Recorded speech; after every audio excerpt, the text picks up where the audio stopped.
சில பேர் கமெண்ட் பண்ணிட்டு இருந்தீங்க, "ப்ரோ இப்போ இந்த பொட்டமாரி பத்தி கொஞ்சம் சொல்லுங்களேன் ப்ரோ" அப்படின்னு சொல்லிட்டு.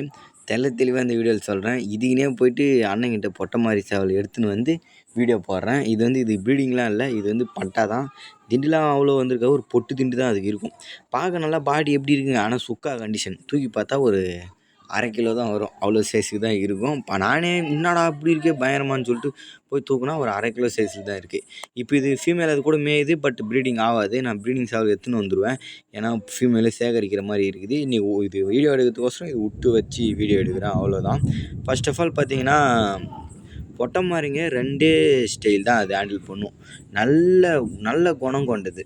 பொட்டமாரிங்க ஓடுனா களத்துல ஃபர்ஸ்ட்லேயே ஓடிடுங்க. அப்படி இல்லாட்டா கடைசி வரையும் பார்த்தீங்கன்னா, நின்று அடிச்சு முடிஞ்ச அளவுக்கு அப்படி நின்று சண்டை போடுங்க. பொட்டமாரியும் சில இந்த கயித்து இருக்குது. மடிப்பு கயித்து நீங்கள் பார்த்துருப்பீங்க. கயித்த ஒரு மாதிரி பெண்டு பண்ணி வச்சுக்கும். அப்படி பெண்டு பண்ணி 2வது தண்ணி எண்டிங்லையோ இல்லை 3வது தண்ணியிலையோ பெண்டு பண்ணி வச்சுக்கிச்சா கண்டிப்பாக அது ட்ராவில் தான் போய் முடியுமே தவிர பந்தயம் அவ்வளோ சீக்கிரம் கொடுக்காது. எதனா வெட்டி கிட்டி போட்டால் தான் ஆச்சு. ஏன்னா இது தலையை தொங்க போட்டு ஜெமின் ஆகிறது நிறைய இருக்கும். அந்த மாதிரி ஜெமின் ஆகிறதுலேயே சில பேர் அப்படியே கோயிங்க தொங்கிட்டே இருந்து ஜெமின் ஆகிடும். சிலது பார்த்தீங்கன்னா அந்த தொங்குற கதையே இல்லை. மடிப்பு கயிற்று தான். மடிப்பு கயிற்று எனக்கு தெரிஞ்ச அளவுக்கு பெஸ்ட்டு. இருந்தாலும் மடிப்பு கயிற்று எல்லா சேவலும் போட முடியாது. இப்போது ஒரு சேவல் நல்லா நிற்காமல் ஃபாஸ்ட்டாக பறக்கும். எப்போயாவது ஒரு டைம் மாட்டிச்சுன்னா அந்த சேவல் கண்டிப்பாக மடிப்பு கயிற்றா இருக்கிறதுக்கு வாய்ப்பே இல்லை. ஏதாவது ஒன்று தான் மடிப்பு கயிற்று இருக்கும். மீதிங்கெலாம் தலையை நீட்டி விட்டு தான் இருக்குங்க. ஜெமின் ஆகிடுங்க. அடி முடிஞ்ச அளவுக்கு பார்க்குங்க ஜெமின் ஆகிடும். அப்படியே மடிப்பு கயிற்று போட்டுக்கிட்டா சின்ன சின்ன வெட்டுங்களும் தாங்கிக்குங்க, இதுகளும் தாங்கிக்குங்க.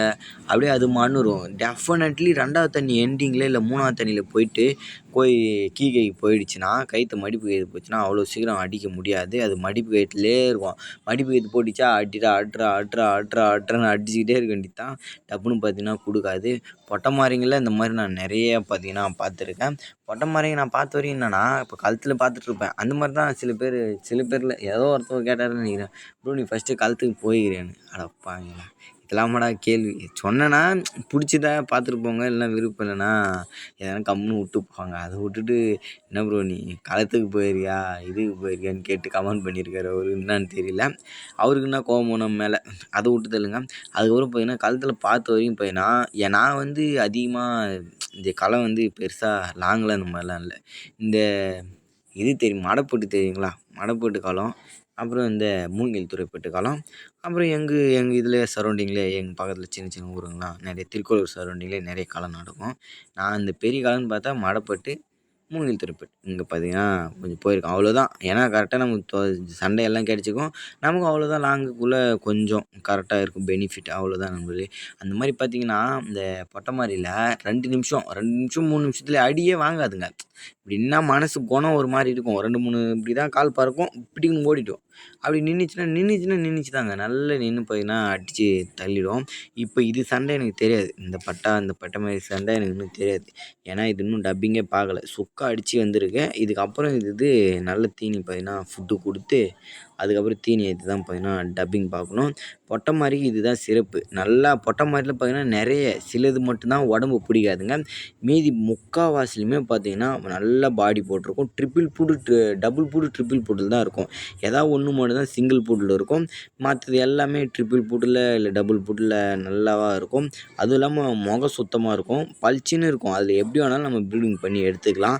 சிலது ரெக்கார்டு பண்ண பொட்டமாரிங்கலாம் இருக்குது. நீங்களே நிறைய இடத்துல பார்த்துருப்பீங்க. நானும் சரி பார்த்துருக்கேன். ரெக்கார்டு அளவுக்கு பண்ணியிருக்கேன்.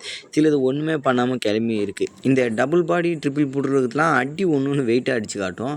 அதுங்க அடித்து காட்டுறதுனால நமக்கு தெரிஞ்ச அந்த சிங்கிள் பூட்டில் இருந்து அது அடிக்கும் பாருங்க நல்லா உரப்பா. அதெல்லாம் பார்க்கும்போது என்னடா உடம்புக்கும் அடிக்கிற இதுக்கும் சம்மந்தமே இல்லாத மாதிரி அந்தளவுக்கு தான் இருக்கும். பொட்டமாரி சண்டைக்கு போகிறீங்களா நம்பி போடலாம். பட் அது லைனேஜ்னு ஒன்று இருக்குது. நல்ல லைன் பொட்டமாரியாக பார்த்தீங்கன்னா ப்ரீடிங்கோ இல்லை சண்டையோ பார்த்தீங்கன்னா விட்டுடுங்க. பொட்டமாரியிலே லைனேஜ் இல்லாத சேவல்லாம் இருக்குது. அதை எடுத்து யாருன்னா பொட்டமாரி ப்ரோ நீ தான் சொல்லிட்டே ப்ரோ பொட்டமாரி காது ரேட்டுக்கு வாங்கி நான் ப்ரீட் பண்ணுறேன் இல்லை சண்டை வரும்னு சொல்லிட்டு அவசரப்பட்டாதீங்க. பொட்டமாரிங்களே சொன்ன மாதிரி தான் நல்லா நின்று பர்ஃபார்மன்ஸ் பண்ணால் பண்ணும். இல்லைன்னா போயிடுங்க. நல்ல பொட்டமாரியாக பார்த்து எடுத்து சண்டை விடுங்க. ப்ரீடிங் பண்ணுங்க. அதுக்கடுத்து வேறு ஏதாவது சேவலை பற்றி கேள்வி வேணால் மறக்காமல் கமெண்ட் பண்ணுங்கள். கண்டிப்பாக பார்த்தீங்கன்னா அதுக்கு அடுத்தடுத்த வீடியோவில் சொல்கிறேன். லைக் ஒன்று தட்டி விட்டு சேனலை மட்டும் சப்ஸ்கிரைப் ஒன்று தட்டி விட்டு பாருங்கள்.